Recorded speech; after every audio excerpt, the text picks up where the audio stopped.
I take passages from Plato, from the 26 dialogues, and I fit them in to our dialogues, as I think, quite seamlessly. I think they sound very natural, and that, when I'm just reading them, and I'm not going to tell you, what I lifted and what I made up, but I think maybe you can tell. Anyway, that happens in everything that I'm going to read you. There's going to be stuff taken out of the real Plato. Okay, Roy McCoy.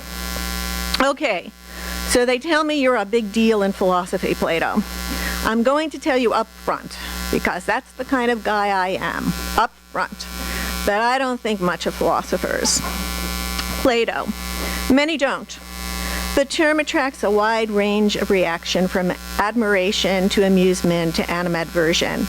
Some people think philosophers are worthless, and others that they are worth everything in the world.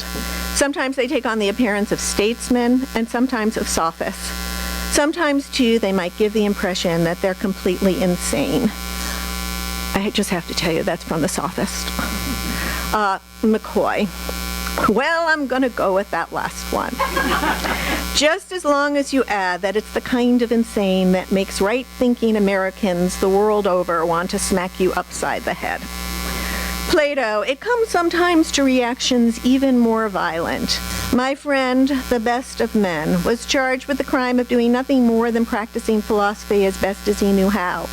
He was found guilty and executed. McCoy, where was that? Texas? Plato. No, it was in Greece, though many years ago. McCoy, I'm sorry to hear about your friend's ordeal, but I have to ask you a question. What was he doing to tick people off so much? Plato, it is a good question. McCoy, since you apparently don't know me, you don't know that I only ask the one kind of question, and that kind is good. So unless your friend was prosecuted under that military junta you Greeks had going on back there in the late 60s, early 70s, Plato, he was brought to trial by our democracy, and in fact, it was by popular vote that he was condemned to die, even though the Delphic oracle had declared that there was no person who was wiser than he. McCoy, yeah, well, I have 2 Peabodys. Listen. Not to disrespect the memory of your friend, but there's got to be more to the story than what you're saying. You're spinning, and I'm calling you on it. We don't call this the no bull bin for nothing. See, democracies don't go around bumping people off just for being annoying types who think they know better than anybody else, which, from what I can gather, is what you philosophers specialize in. In fact, I have to say, Plato, I haven't spoken to you 2 minutes, and you're already beginning to irk me. But we live in a democracy that protects everyone's right to be a royal pain. Plato, progress has been made.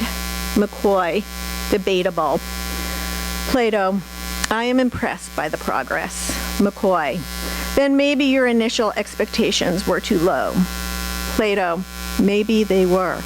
McCoy, you sure you're a philosopher? You seem a little too ready to change your mind. Or maybe you just don't have the courage of your convictions. Plato, I would prefer the courage of my questions.